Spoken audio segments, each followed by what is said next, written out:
Not too long ago, Lanterns began filming, looking to be the second live-action series in the DCU following Peacemaker Season 2, and from everything we've heard about the show, it sounds very interesting to say the least. We have now gotten our first look at the show, as well as the first look at the two main characters, an image accompanied by an article that told us much about what to expect, and in this video I'll be breaking it all down. Make sure to leave a like and subscribe and turn on notifications for more videos like this, and become a member for early access to some videos. And let's begin. Starting with our first look at John Stewart, but not much to see other than his facial hair situation, which is that he doesn't have any. Still, Aaron Pierre looks like John Stewart ripped right out of the comics, or rather the DC animated universe, and he's surely going to be the more comic accurate of the two. We did, however, learn from the article that the casting process for John looks for an actor who can embody a complex character who's both a Marine and an artist. In the comics, John is a Marine and an architect, which is a sort of art, and I think that's what they mean. I'm sure the way John's more architecture-based mind forms constructs contrasts with Hal's less detailed but more unrealistic constructs. I could also see Guy Gardner having a less imaginative mind and just using a lot of beams and force fields and things like that. I really hope they focus on this. I want to see big differences in the constructs of these lanterns. I also want to see differences in their uniforms and even their rings, and it seems like we will. I'll get back to that in a minute, but first, let's look at our first look at Hal Jordan. Close to the classic Hal Jordan out of costume outfit, but very unconventional in the fact that he's 60 years old. He also has a scruffy beard and messy hair, hinting at his status at this point in the universe of being a bit of a disheveled, sad character. This was teased a while back by comic writer Chip Zdarsky, who, when jokingly going over all the writers who can replace him on a Batman comic, jokingly predicts that James Gunn will fire Tom King for making Hal Jordan too sad.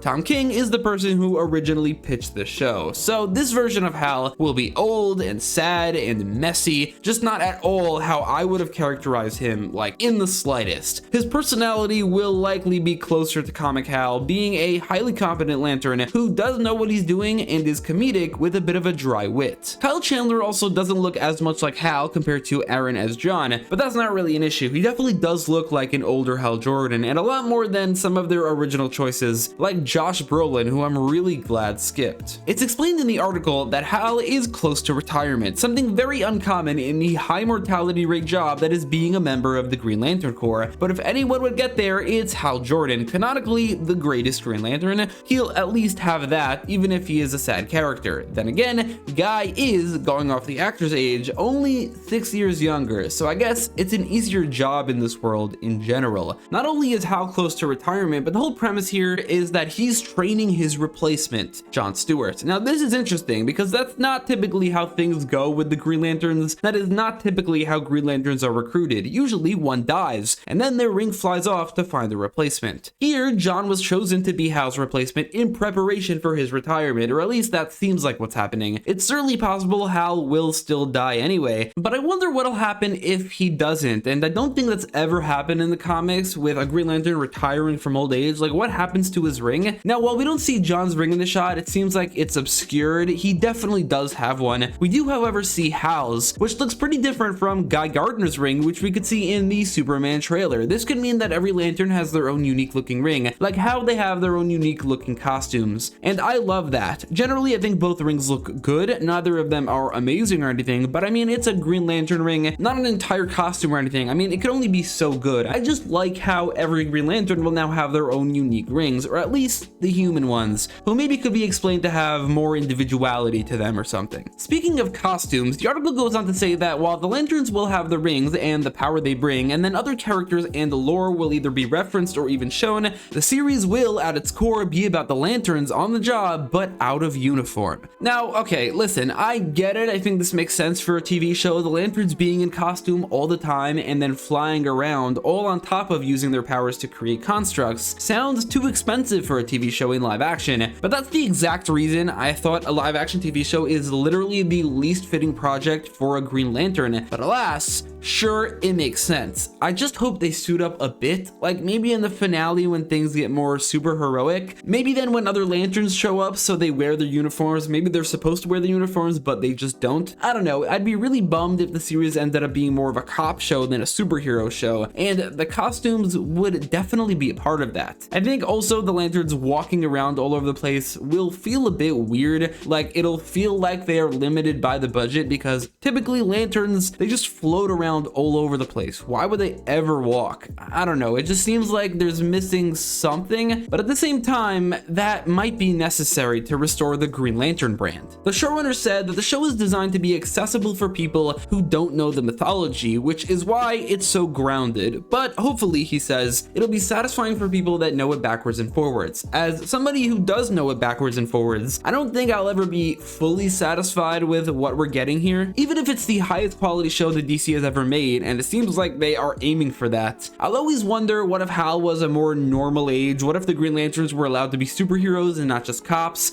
And what if we could have gotten the Lanterns' true live action potential of a film franchise? At the very least, I am open to this alternate take. I'm sure I'll appreciate whenever they drop a bit of lore or reference something that a casual fan maybe wouldn't understand, and I'm just hoping they don't completely skip over the costumes. Up until now, we knew that Lanterns will take place in a small town somewhere in the American heartland, where Hal and John will be investigating a murder. Later, we learned that the small town will be suddenly awash with superpowered people, and now we know that it's in Nebraska. The DC Universe has its own fictional small town in Nebraska that seems to be a hotspot for superpowered people, Blue Valley. Wally West grew up there, Stargirl lived there, and the Stargirl show took place there, where a lot happened. I'd be surprised if the setting of the series isn't Blue Valley, but then again, a few of the people living there who are confirmed for the show are original characters, so it could be an original location or maybe even a real world one. In this article, one of the showrunners of Lanterns, Chris Mundy, said something pretty interesting that seems to contradict something that Gunn has previously said. Mundy claims the series will be completely self-contained, not a part of a larger storytelling plan, and designed to become a multiple season show. Back when it was first announced, Gunn said that the Lantern's primary mystery will connect directly to the chapter's overarching story, and this really contradicts that. It's possible that Mundy doesn't actually know the overarching story and so thinks it doesn't connect, or maybe he was initially supposed to and things changed since then. We do know about a lot of plans for other DCU projects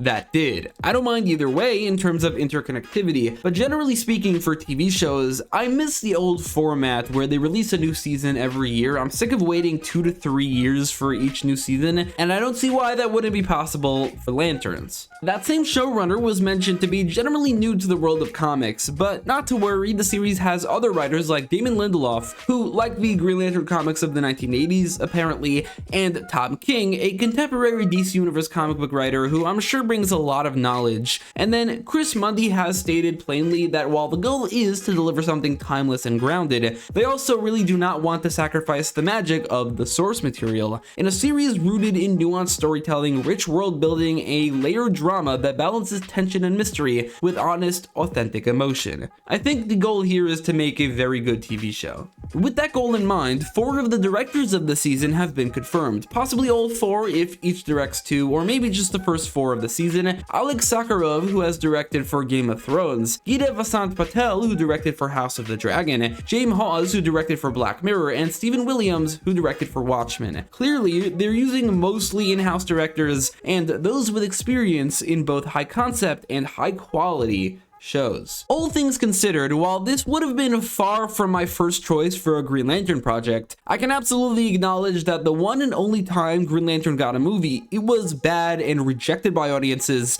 and killed a brand with insane building momentum throughout the 2000s. Now, the best way to fix that brand is probably to deliver something more accessible and high quality, and generally speaking, audiences are far more open to TV shows, and more specifically live action ones, about ideas they don't know about in comparison to movies. And then I could also acknowledge that while Hal has the better stories, better character dynamics, and better supporting cast, John Stewart does make a lot of sense to make the primary Lantern of this world. People have more nostalgia for him from Justice League Unlimited, and Hal was the face of the failed movie. There are things I would change, things I'm a bit disappointed in, but I think this series has the potential to bring about a Green Lantern renaissance simply by being a high quality and popular HBO show that makes people forget about the old Green Lantern movie. I do not hope, however, that this then influences the rest of Green Lantern, because then we would step away from what I really want to see, which is an adaptation of the entire War of Light saga from the 2000s.